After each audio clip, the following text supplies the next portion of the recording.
He crossed borders to build a future, found true love, was just steps away from saying "I do" at the altar, but in the week of the wedding he was handcuffed like a criminal and torn from the arms of the one he loved most.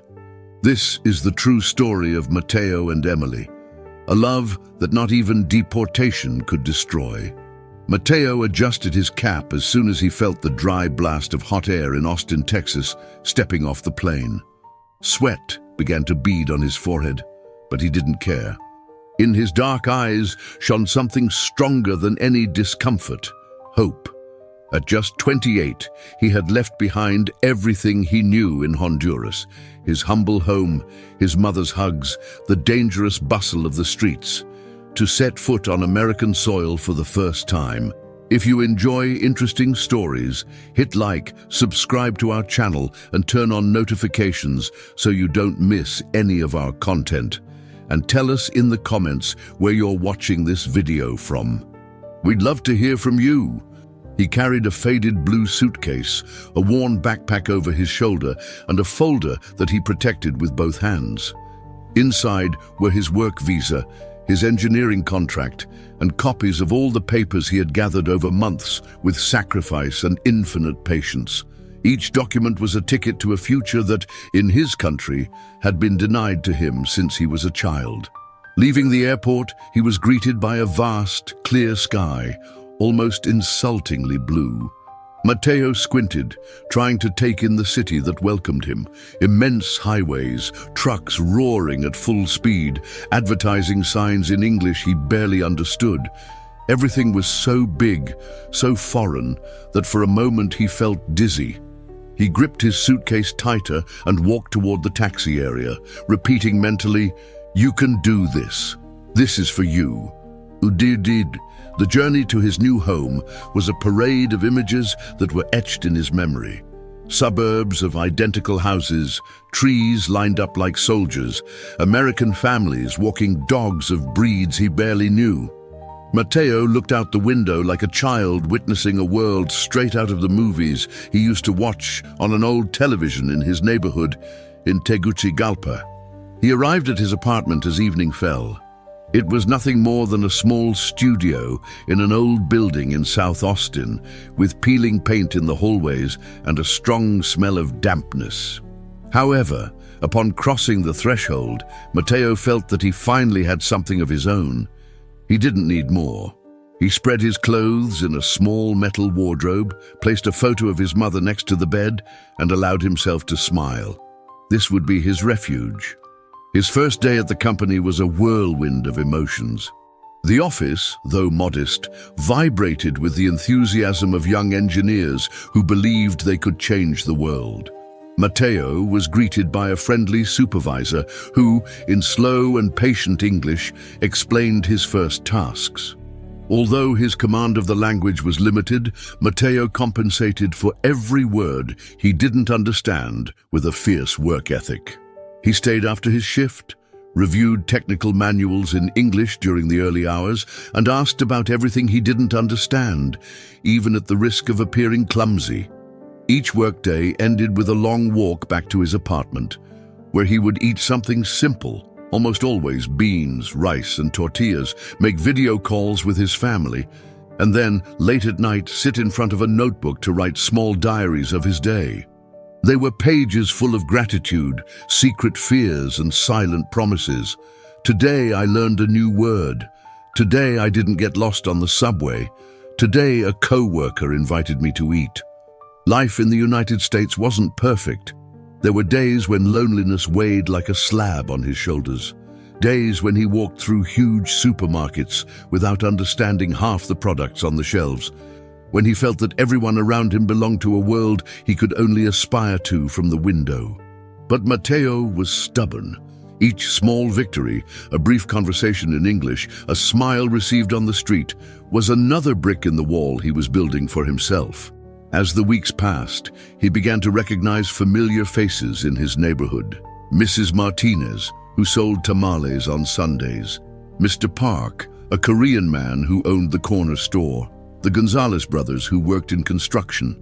All of them, Immigrants like him struggled day by day for a place under the same Texan sun. It was thanks to one of those neighbors, Manuel, a young Mexican who organized events for the Latino community, that Mateo was encouraged to attend his first local gathering. A picnic in a downtown park, open to all those who, far from home, sought to build a new family among strangers. That Sunday morning, under a clear sky and stifling heat, Mateo showed up carrying a small package of tortillas he had bought at Mr. Park's store. He didn't know anyone, but he was greeted with smiles and hugs that melted away part of his nervousness. There was live music, children running back and forth, and tables full of typical food: pupusas, tacos, arepas, tamales. While helping to serve glasses of agua fresca to a group of sweaty children competing in an improvised race, a sweet, crystalline laugh made him turn. There she was, Emily. Although at that moment he didn't know her name, Mateo felt something stir in his chest. A young woman with light brown hair, sun-kissed skin, large bright eyes that seemed to contain all the colors of the sky.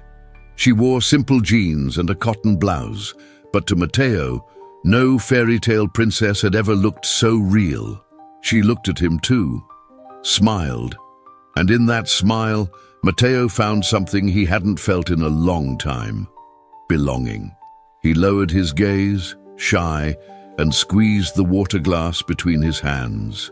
He didn't yet know that at that moment, his life had just changed forever. That the American dream he came to build wouldn't just be about work and sacrifice, but also about love. The afternoon progressed, and the heat began to subside, leaving in the air a smell of damp earth and freshly prepared food. Mateo, nervous, pretended to busy himself filling more glasses with fresh water while he couldn't stop casting furtive glances at the young woman with brown hair. Emily laughed with a group of friends, occasionally throwing a discreet glance toward where he was. He wasn't the type of man who usually took the initiative. In Honduras, he had always been reserved, polite to the extreme, more accustomed to listening than speaking. But something in the way Emily smiled, something in that energy of hers so natural, so clean, pushed him to approach. "Would you like some water?" he asked awkwardly, extending a trembling glass. Emily turned to him, surprised by the foreign accent in his voice, but her eyes showed no mockery or disdain. On the contrary, she smiled in such a warm way that Mateo felt the world around him disappear. "Sure, thank you," she replied, accepting the glass with both hands. "You're new here, aren't you?" Mateo nodded, feeling the words getting stuck in his throat. He forced himself to breathe deeply before answering. "Yes, I'm Mateo. I arrived recently, from Honduras." "Emily," she said, extending her hand naturally. "Welcome to Texas, Mateo." The contact was brief, but enough to ignite something inside him. From that moment, he knew he wanted to get to know her, listen to her, share his world with her. There was a sincerity in Emily, a joy without artifice that disarmed any fear. The conversation flowed surprisingly easily. Emily was genuinely interested in his story. She wanted to know what Honduras was like, what foods he liked, what dreams had brought him here. Mateo, in a titanic effort not to seem awkward, told her about his passion for engineering, his large family, the soccer games in the dusty streets of his neighborhood. Emily listened without interrupting, her attentive eyes, her laughter emerging at the right moments. She didn't judge. She didn't look down on him. For Mateo, accustomed to the hardships of immigrant life, that was an invaluable gift. Before the afternoon faded into orange tones and the first stars timidly appeared, Emily invited him to join her for a walk around the park. They strolled slowly between empty playground equipment and worn benches. Mateo discovered that she was an elementary school teacher, that she loved reading classic novels, that she had a dog named Duke, whom she had rescued from a shelter.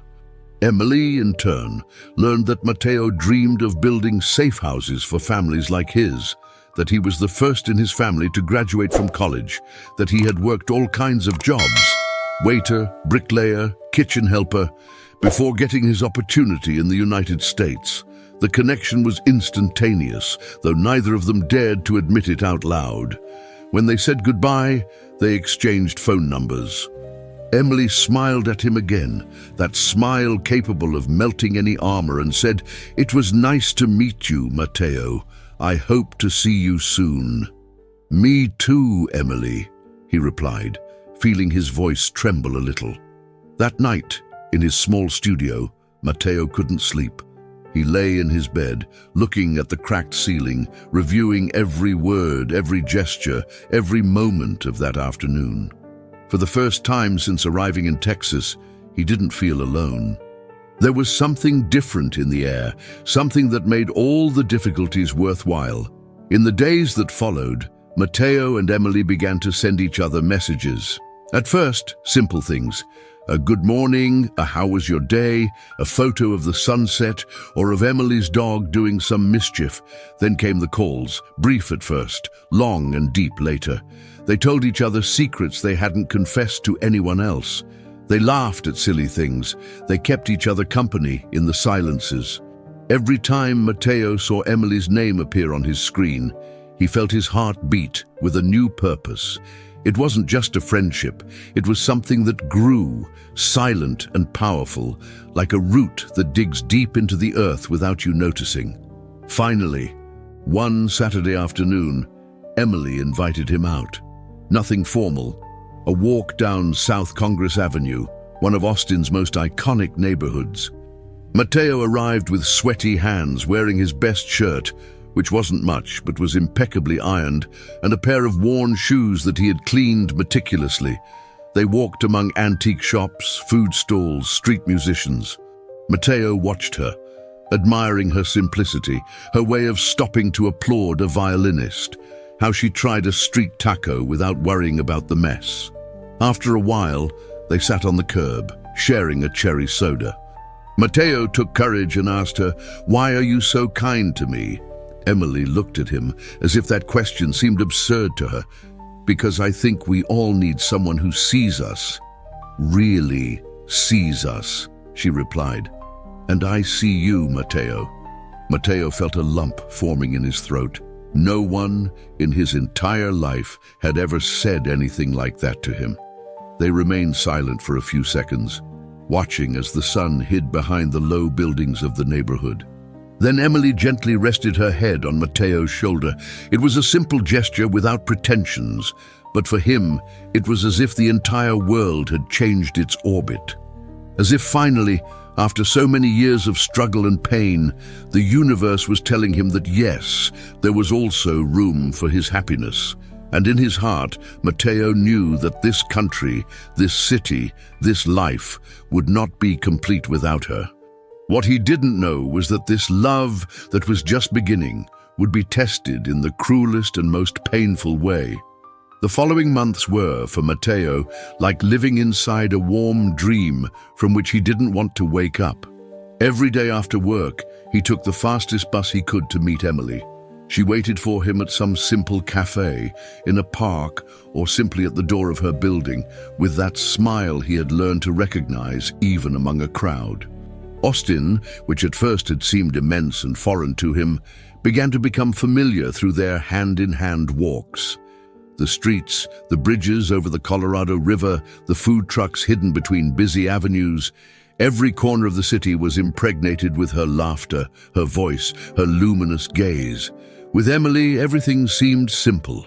Even the language that still cost him, even the bureaucracy that threatened in the back of his mind, even the small daily defeats. Everything became bearable if at the end of the day he could sit next to her and share a hamburger or an ice cream. The relationship grew naturally, almost without them planning it. Emily introduced him to her friends, her family, her entire world. Matteo at first felt intimidated. He came from a place where social differences were difficult to cross abysses, and he feared not being up to par. But Emily, always firm, always tender, showed him with actions that the only thing that mattered was the heart. Her parents, although initially wary, ended up accepting him courteously after seeing the genuine sparkle in their daughter's eyes when she talked about him. Over time, they began to talk about a future together, not as a distant dream, but as a real and attainable goal. They imagined buying a modest little house on the outskirts of Austin, adopting more dogs, traveling someday to Honduras so Mateo could show Emily the green mountains and hidden beaches of his childhood. Each conversation ended in laughter, in prolonged hugs, in kisses full of silent promises. But while love flourished, an invisible concern began to take root in Mateo's mind. His work contract, the document that had allowed him to legally enter the country, had an expiration date. Since he arrived, he had been aware of this, but now that the expiration was approaching, reality hit him with renewed force. If he couldn't renew his immigration status, he ran the risk of falling into irregularity. And under the current government, any irregularity, however minimal, could be the end of his American dream. Mateo didn't want to involve Emily in his problems. He didn't want her to carry his fear, his anxiety, his constant struggle against a system that seemed designed to expel him at any moment. But Emily wasn't foolish. She knew him too well not to notice the weight he was dragging. One night, after dining at a small Mexican restaurant, Emily took his hands on the table and said to him in a soft but firm voice, "Mateo, why don't we get married?" He looked at her, surprised, almost stunned. Not because he didn't want to, but because he had imagined proposing to her in a special way, with a simple but dignified ring, perhaps at some viewpoint at sunset. He had never thought that it would be she who would take the initiative. "I don't want you to marry me just for papers," he said, with a lump in his throat. "I don't want you to think I'm using you." Emily squeezed his hands more tightly. "Mateo, it's not for that. It's because I love you. Because I can't imagine my life without you.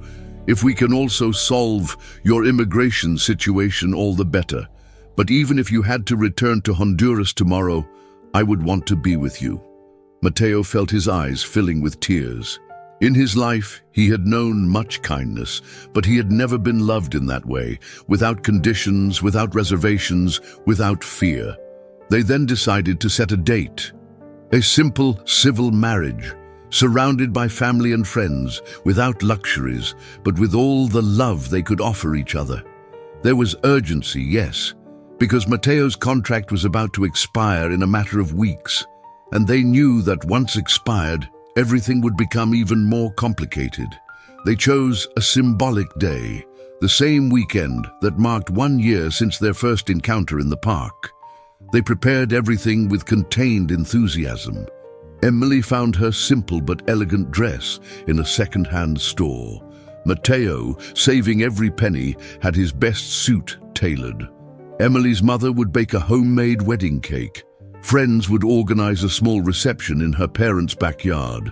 Everything seemed to be taking shape in a magical way. However, as the big day approached, Mateo couldn't help but feel a chill in his stomach. It was like an invisible shadow that loomed over them, an irrational feeling that something at some point was going to go wrong. He tried to ignore it. He thought it was just the natural nervousness of any groom about to take the big step. What Mateo didn't know was that that shadow wasn't a product of his imagination. It was real, and it was already looming over them, silent but relentless. While Emily was excited choosing flowers for her bouquet and her friends prepared the decorations, a series of events outside their control began to unfold. Events that would test not only their love, but Mateo's own faith in everything he had built up to that moment. The last week before the marriage arrived like a runaway torrent, full of last-minute errands, hasty calls, endless lists of pending tasks. Emily and Mateo barely had time to breathe. Each night they ended exhausted but excited, daydreaming about the moment when they would finally be husband and wife. It wasn't a magazine wedding, there were no decorators or expensive banquets, but it was theirs. And that was enough. However, Between the excitement and the rush, they didn't see the silent threat that loomed over them. For months, immigration policies had hardened. Under the current administration, any irregularity, even minor administrative errors, could become real deportation sentences. Surprise raids increased each week. A simple anonymous call, a simple complaint was enough for immigration and customs enforcement agents, the feared ICE, to act without mercy. Matteo, caught between wedding preparations and long work days, had not managed to renew his visa in time.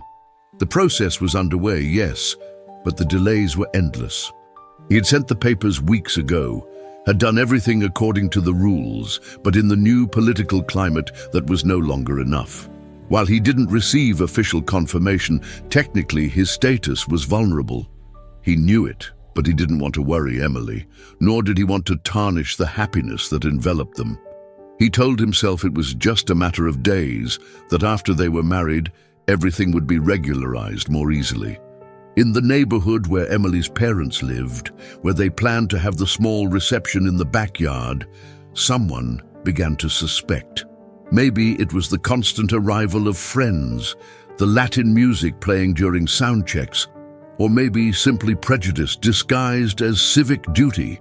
The truth is that behind the couple's back, one of the neighbors anonymously called ICE, denouncing that there were illegal immigrants organizing events in the area. No one warned them. No one gave them a chance to explain. The system didn't operate with warnings. It acted with brute force. It was Thursday afternoon, just 3 days before the marriage. Matteo had just arrived home after a last-minute meeting at the company when he heard the knocks on the door, dry, violent, unmistakable. A cold sweat ran down his back. Emily, who was in the kitchen decorating jars for the wedding tables, came out alarmed. "Who could it be at this hour?" she asked, wiping her hands on her apron. Matteo didn't respond.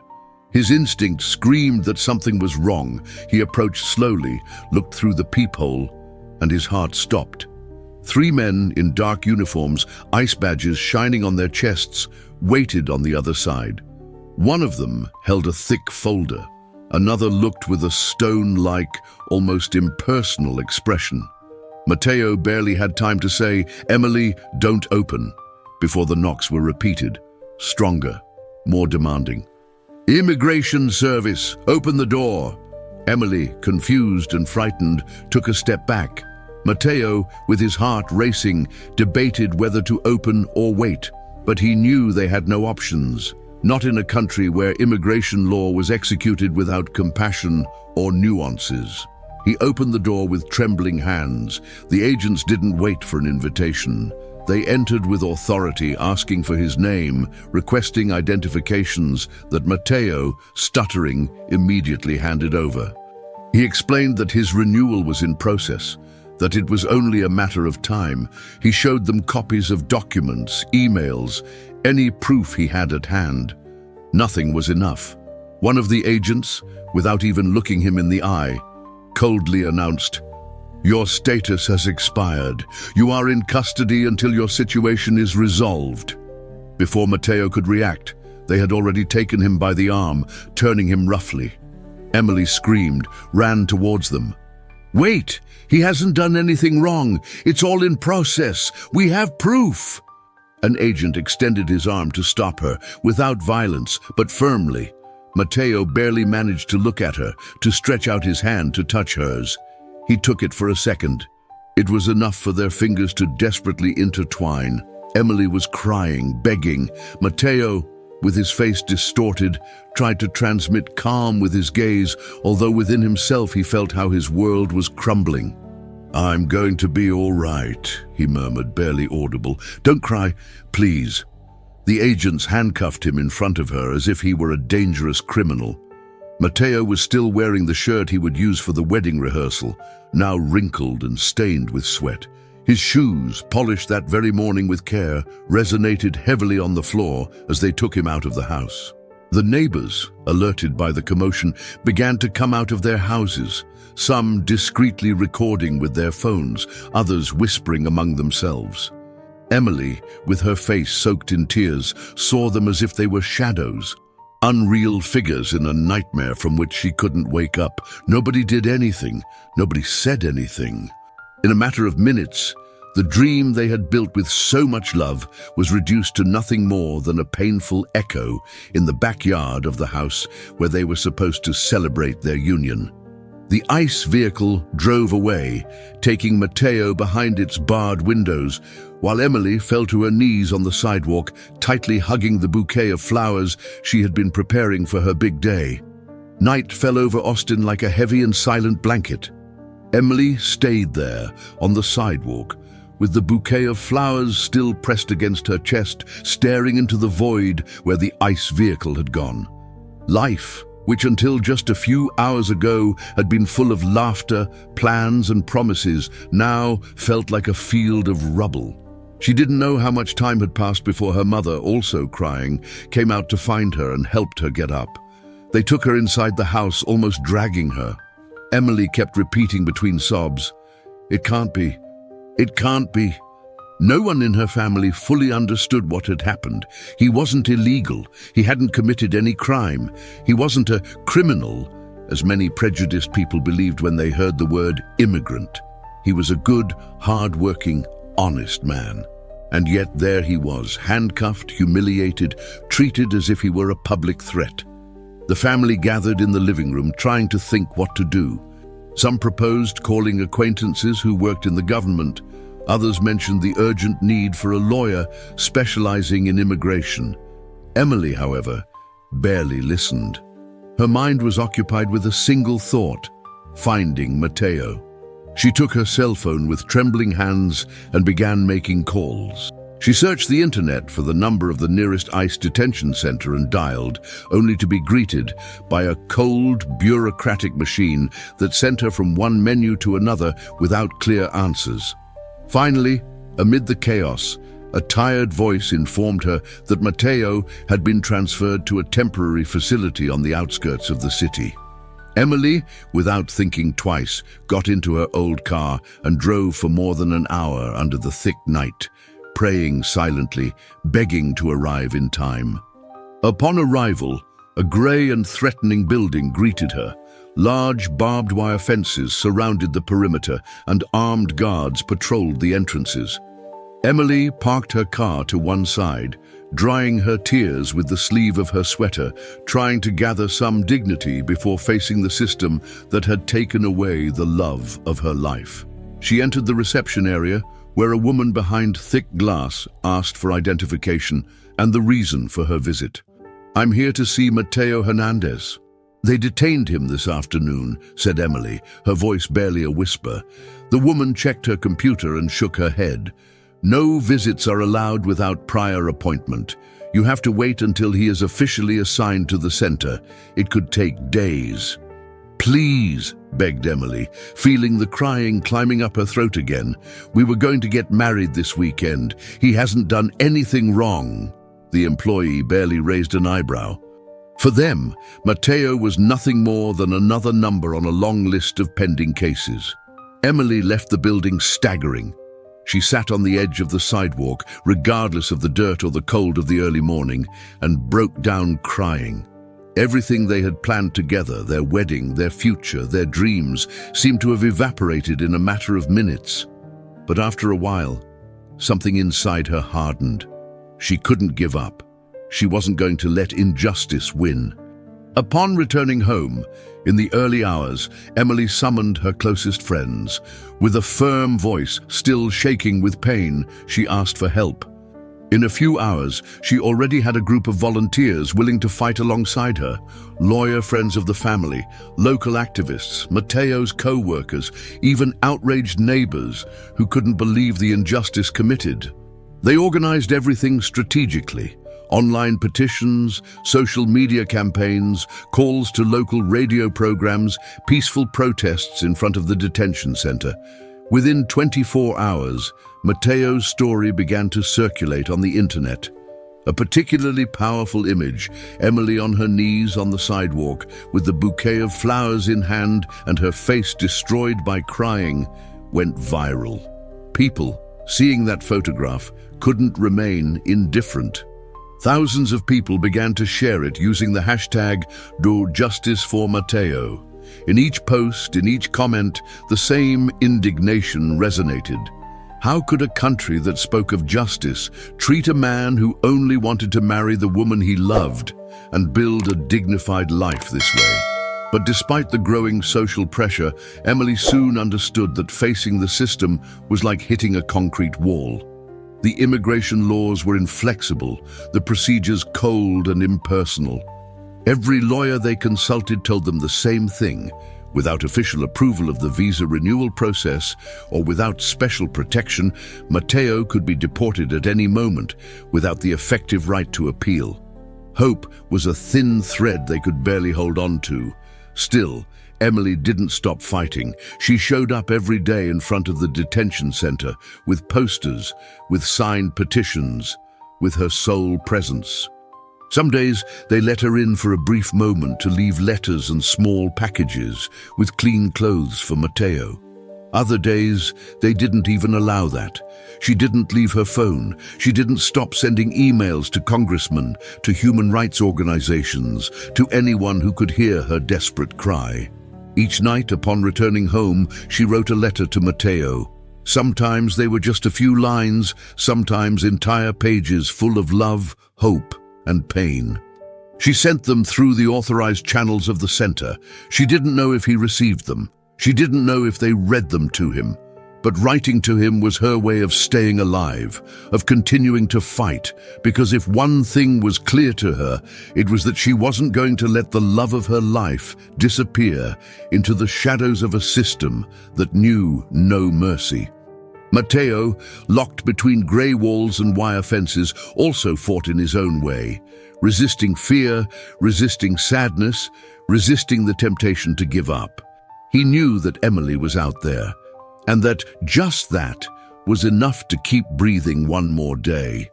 If you're enjoying this story, give it a like, subscribe to our channel, and turn on notifications to stay up to date with all our content. The day that should have been the happiest of their lives arrived wrapped in a pain impossible to describe. It was Saturday. The sun rose radiant over Austin, as if ignoring that in some corner of the city, two souls were being torn apart without compassion. Emily woke up early, as if she could still cling to the illusion that it had all been a nightmare. The room was still full of the decorations they had prepared, the flowers, the dress hanging on the closet door, the decorated jars they used as centerpieces. Each object was now a cruel reminder of what should have been and would not be. Despite the pain, she got up, bathed, and dressed in the same simple dress she had chosen with so much love weeks before. She didn't know why she was doing it, perhaps out of respect for the promise they had both made, perhaps as an act of defiance, of telling the world that their love was still standing. Her mother looked at her with tears in her eyes, but didn't stop her. No one said anything as Emily, clad in her simple white dress, left the house with the bouquet of flowers in hand. She took her car and drove alone to the detention center on the outskirts of the city. She carried with her a special permit that after begging and pressing for days, they had finally granted her. A brief visit, without physical contact, through a glass, under the strict surveillance of the guards. When she arrived, the officers checked her identification, her purse, even made her remove her shoes. The atmosphere was cold, mechanical, as if human emotions had no place in there. Emily gripped the bouquet of flowers so tightly that her knuckles turned white. They took her to a small visiting room, a cubicle separated by thick, scratched glass. A telephone hung on the wall, which she had to use to communicate. She sat in the metal chair, the dress crunching under her trembling body. She waited. Minutes passed that seemed like centuries. Finally, she saw Matteo entering, escorted by two guards. He wore the standard center uniform, a grey jumpsuit that was too big for him, and an identification number embroidered on his chest. The handcuffs on his wrists were only removed when they sat him in front of her, on the other side of the glass. Matteo saw her, and for a moment seemed to forget where he was.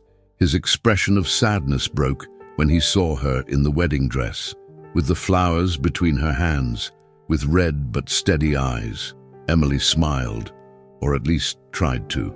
Matteo raised his hand and rested it against the glass. She did the same. They couldn't touch, but still the gesture was a desperate consolation. They picked up the phones. "You're beautiful," whispered Matteo, his voice hoarse, loaded with contained emotion. "And you look more handsome than ever," Emily replied, barely managing to contain her crying.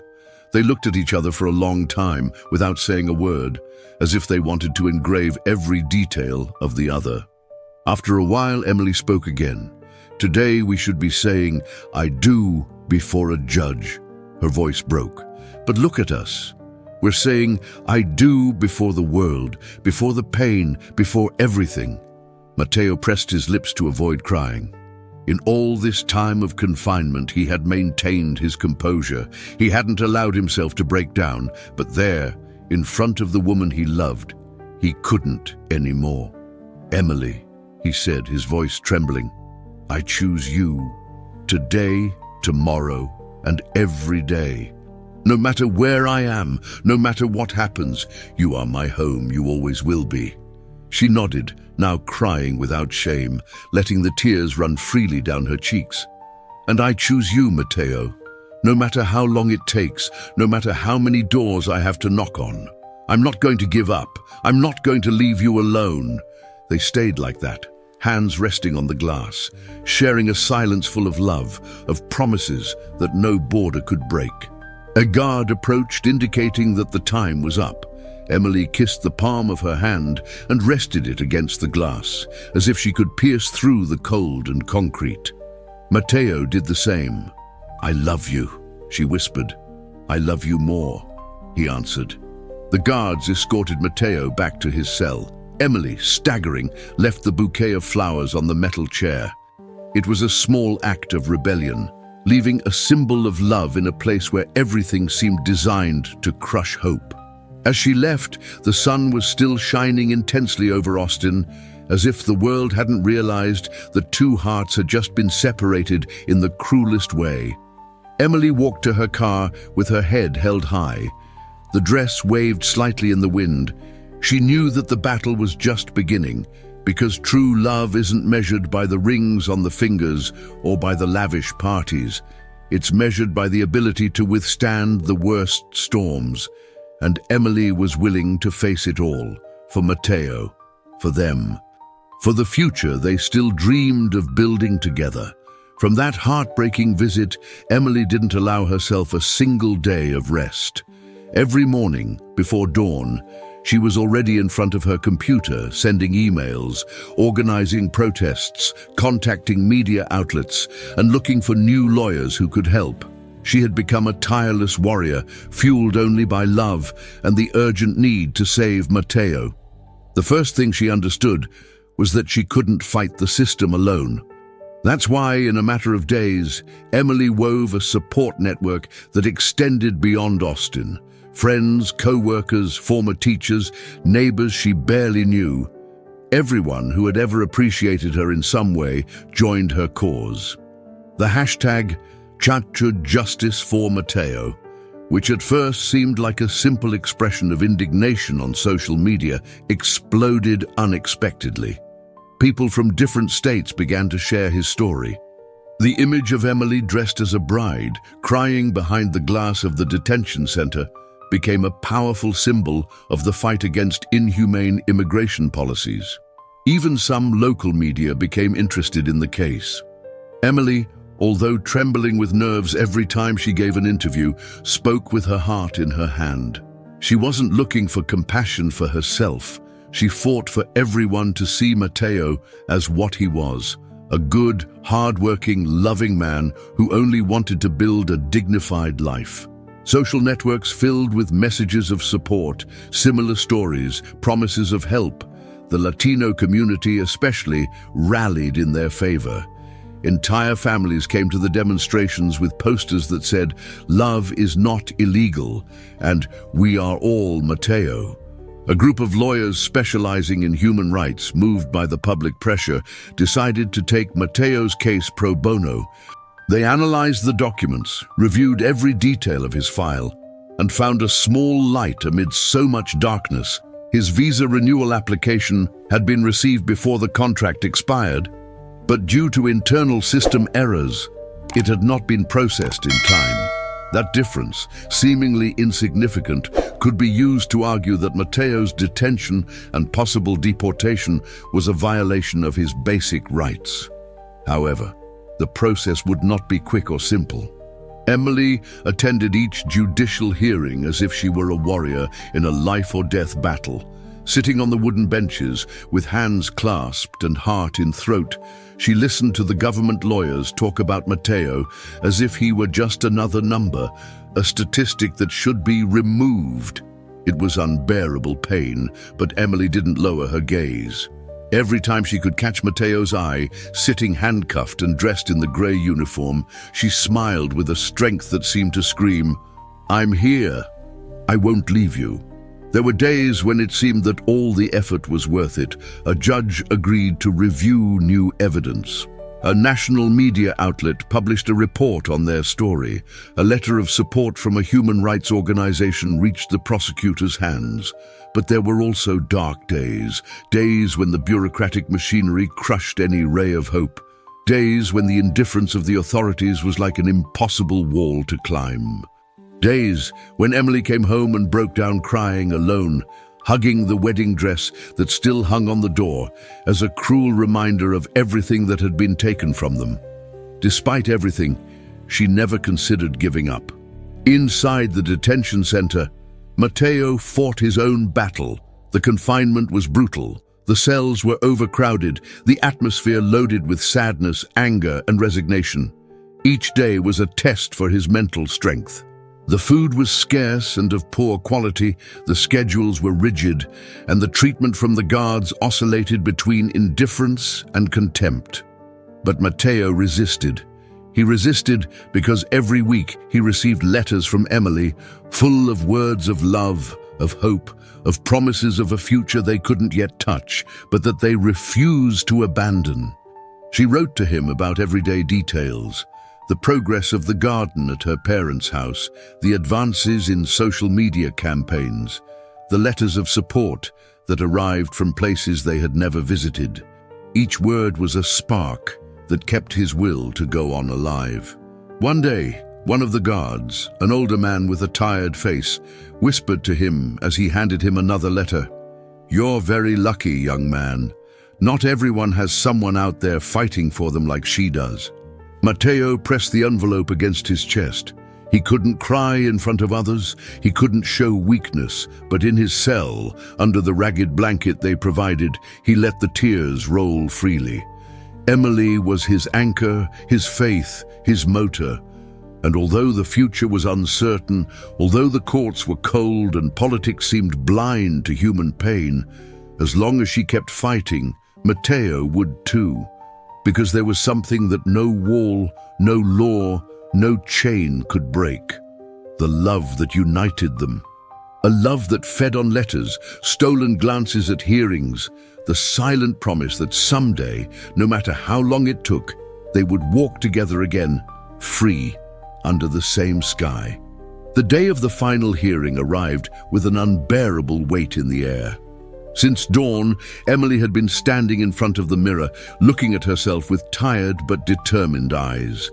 She pulled her hair back in a simple hairstyle, put on the white blouse that Matteo always said made her look like a ray of sunshine, and hung around her neck a small crucifix that her mother had given her when she was a child.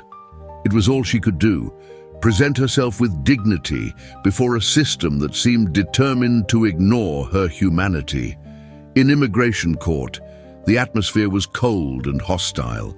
It wasn't like the courts you saw in movies, full of solemnity and respect. No. Here, people were numbers, files stacked in grey folders, decisions made en masse. Matteo was brought in handcuffed with the same detainee clothes as always. When his eyes met Emily's, he barely lifted a corner of his lips. A small, almost imperceptible gesture, but for her it meant everything. The judge, a man with a severe face and thick glasses, didn't take long to enter the room. His impassive countenance made it clear that he had no intention of wasting time. Matteo's lawyer stood up first. He calmly and precisely exposed each error committed in the case. The renewal papers sent in due form, Matteo's clean record, the lack of criminal background, his stable employment, his commitment to the community. "My client poses no danger," said the lawyer. "He is a hard-working man who has followed every step legally. The only crime he committed was falling in love and wanting to build a better life." Then Emily was called to testify. She stood up with trembling legs but a firm voice. She told their story, how she met Matteo, how they fell in love, how they planned to get married. She showed the evidence, the wedding invitations, photos of the preparations, the letters they had exchanged. Some in the room lowered their gaze, unable to bear the weight of her pain. When she finished speaking, there was a long, uncomfortable silence. Emily returned to her seat, feeling that she had left everything in that room. There was nothing more she could do. The prosecutor, a young man with an expressionless face, asked for the floor. In a cold, mechanical manner, he reiterated that Matteo had remained in the country beyond the time allowed on his work visa, and that, according to current laws, he should be deported. For them, the love, the promises, the tears weighed nothing against an expired paper. The judge reviewed the documents for a few minutes that felt eternal. Then he spoke. "I have considered all the arguments," he said in a monotonous voice. "However, this court is obligated to apply the law as it is written. Mr. Matteo Hernandez will be deported immediately." Emily felt the world falling apart on her. Matteo, on the other side of the room, closed his eyes for a moment. He didn't cry. He didn't scream. He just lowered his head, as if trying to engrave in his memory the image of Emily, standing, fighting until the last moment. The guards approached him to take him away. Emily, desperate, wanted to run to him, hug him, stop time, but two officers blocked her path. "I love you, Matteo. Don't forget me," she cried through tears. Matteo turned his head as he was escorted out of the room. He smiled sadly with love, with the resignation of one who knows that the fight is just beginning. "Never, Emily," he managed to say. "Never." The doors closed behind him with a dry crash that seemed to break something inside her. The following days were a whirlwind of paperwork, desperate letters to senators, requests for urgent intervention. But the deportation machinery was fast, efficient, relentless. In less than a week, Matteo was put on a plane, handcuffed hand and foot, along with other immigrants, and sent back to Honduras. Emily received the call one afternoon. It was Matteo, his voice distant, distorted by the bad connection. "I'm fine," he told her, although they both knew it wasn't true. "I'm here, but my heart is still with you." They cried in silence, knowing that each word could be the last they heard from each other for a long time. Matteo returned to a Honduras that he barely recognized. The neighborhood where he grew up was now taken over by violence. Gangs dominated the streets, and honest work was a luxury for few. He lived in fear, constantly changing houses, looking for any job he could get. Bricklayer, mechanic, loader in the market. But every week, without fail, he received a letter from Emily. Sometimes they were long confessions of love. Others, small reminders of the happy moments they shared. All ended with the same promise. "I'm not going to give up. We're going to be together again. I promise you." And every letter that reached his hands was like a lifeline that reminded him why he should keep resisting. Emily worked tirelessly in Austin. A new lawyer took the case to present an appeal based on human rights violations. The support campaigns remained alive, social networks continued to demand justice. Her life was no longer the same. She moved between lawyers' offices, press interviews, and community events. She became, without looking for it, a recognized activist. But deep down, all she wanted was one thing: to have Matteo back. Separated by thousands of miles, facing obstacles that seemed impossible, their love remained intact. Perhaps even stronger than ever. Life in Honduras wasn't easy for Mateo. From the moment he set foot in Tegucigalpa airport, he felt as if a 100-kilo weight had fallen on him. It wasn't just the overwhelming heat or the chaos in the streets.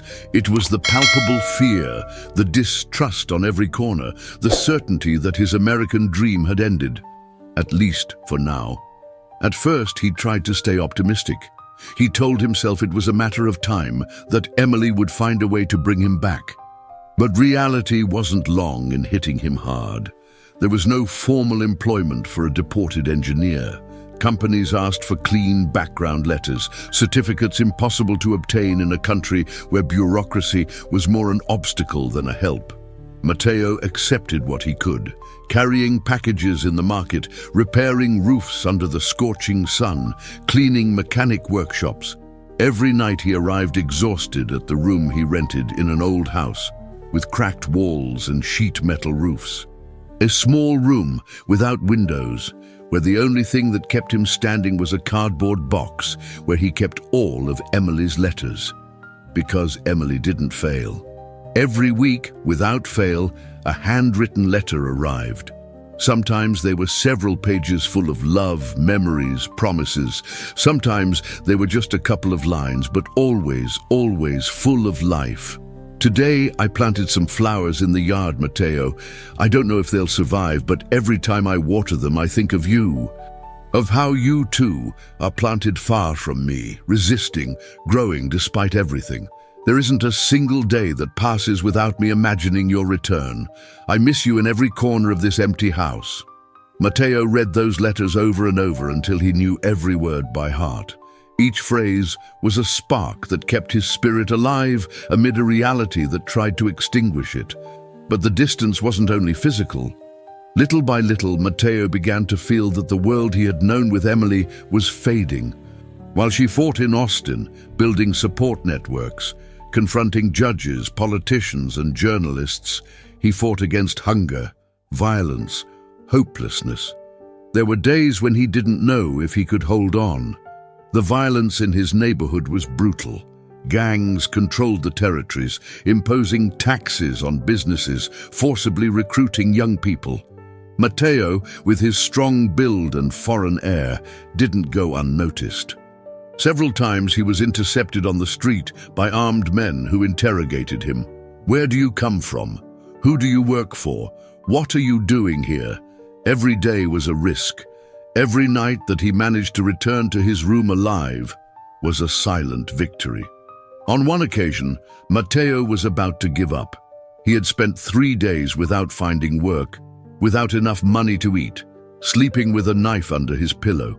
That night, sitting on the dusty floor of his room, he opened one of Emily's letters. It was one of the most recent. Mateo, I know it's difficult. I know sometimes it seems impossible. But every time you feel defeated, remember who you are. You are the bravest man I know. You are the love of my life, and I'm waiting for you. He read those lines over and over, until tears blurred his sight. He swore with clenched teeth that he wouldn't give up. He couldn't fail her. He couldn't fail himself. In Austin, Emily didn't lose the rhythm. The new lawyer had found a complicated but possible way, a resource based on human rights violations and unjustified family separation. It wasn't a guarantee of success, but it opened a small door to request Mateo's repatriation under a special visa. It was a race against time. Emily worked double shifts, organizing fundraising events, signing petitions, sending documents. Sometimes weeks passed without knowing about Mateo, more than through brief clandestine calls from public phones, where every minute was counted. "Are you still with me?" he would ask her, always on the edge of emotion. "More than ever," Emily would respond, with a firm voice. Each "I love you," each "resist a little longer," was a lifeline that crossed borders, tearing down invisible walls of pain and distance. There were nights when Emily dreamed that Mateo knocked on her door with his shy smile and his eyes full of love. She dreamed that she ran into his arms, that she could finally tell him in his ear everything she had kept during those months of solitude and struggle. And every morning, upon waking, she renewed her promise she wouldn't give up, because their story couldn't end like this, because the love they shared was bigger than any wall, any policy, any border. While Matteo struggled to survive in a country that had seen him leave and return as a stranger, Emily fought to bring him back to the home they had dreamed of building together. And although separated by thousands of miles, their love remained firm, like a beacon in the midst of the storm, a love that, despite the pain, kept beating stronger than ever. Months passed, months of anguish, of waiting, of silent struggles. Emily had lost count of how many times she had gone to government offices, how many letters she had sent, how many days she had woken up feeling an immense hole in her chest. But something inside her, a strength that neither pain nor distance could extinguish, kept her standing. The certainty that Matteo and she were not destined to end up separated. Finally, an email changed everything. It was a notification from the lawyer. The request for humanitarian repatriation had been accepted for review. It wasn't a guarantee yet, but it was the first concrete sign of hope in months. Emily, trembling with emotion, ran to call Matteo. "We're closer, love," she shouted as soon as he answered the call from some public phone in Tegucigalpa.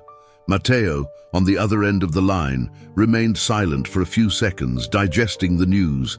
Then he let out a broken sigh, like someone who has been holding their breath for too long. "I knew you wouldn't give up," he murmured with a broken voice.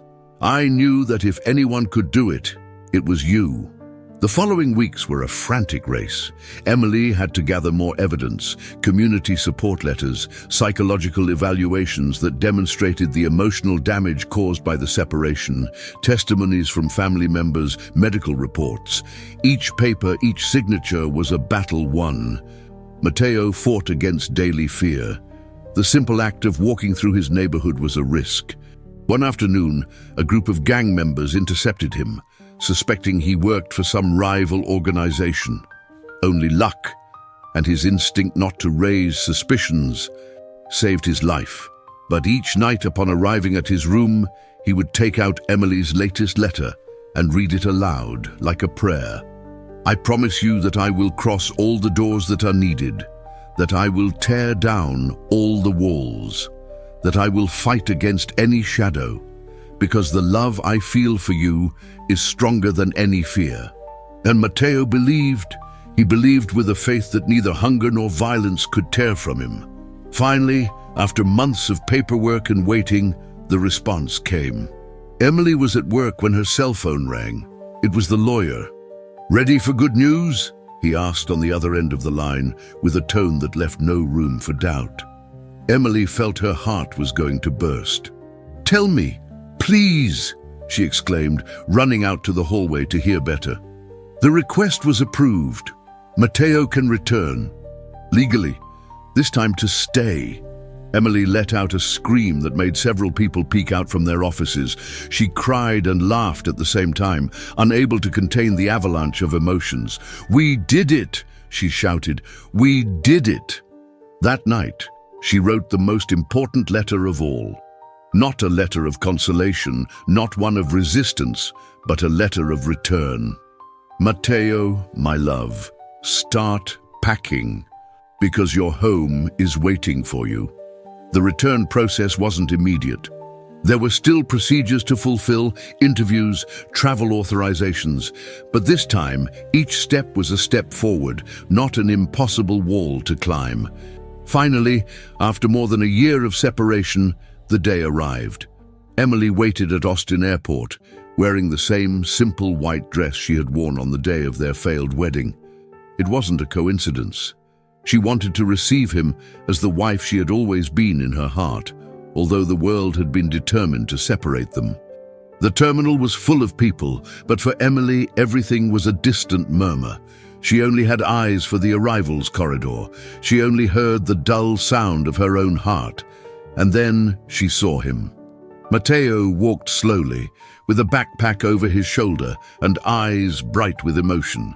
His hair was a little longer, his skin more tanned, but it was him. The same man who had crossed borders for a dream, the same one who had resisted the cruelest pain. Her Matteo. When they saw each other, no words were necessary. Emily ran towards him, shedding tears of joy, of relief, of pure love. Matteo dropped the backpack and caught her in his arms, lifting her off the floor in a desperate, long, necessary hug. People applauded around, some cried, others smiled without knowing the whole story behind that reunion. But for Emily and Matteo, only the two of them existed. They hugged like someone who finds air again after a long shipwreck. "I promised you," Emily whispered against his ear. "I promised I wouldn't leave you." Matteo looked at her with eyes full of tears. "And I promised you I would return, and here I am." That same afternoon, without luxuries or big ceremonies, they signed the papers that declared them finally husband and wife, surrounded only by their closest family members in a small hall in the city. There was no orchestra, no great banquet, but there was something that many weddings never have, the absolute certainty that against everything, their love had won. After all the suffering, all the fear, all the injustice, Matteo and Emily had shown that when love is true, neither borders, nor bars, nor the deepest pain can destroy it. That day, as night fell, sitting on the porch of their new house, a modest little house but full of renewed dreams, Matteo took Emily's hand, kissed it tenderly, and whispered to her, "Now, yes, my wife. We are home, and this time no one could separate them. And if you like this story, you'll surely love the next one that appears on your screen. Don't forget to subscribe to our channel, leave your like, and turn on notifications. Until next time."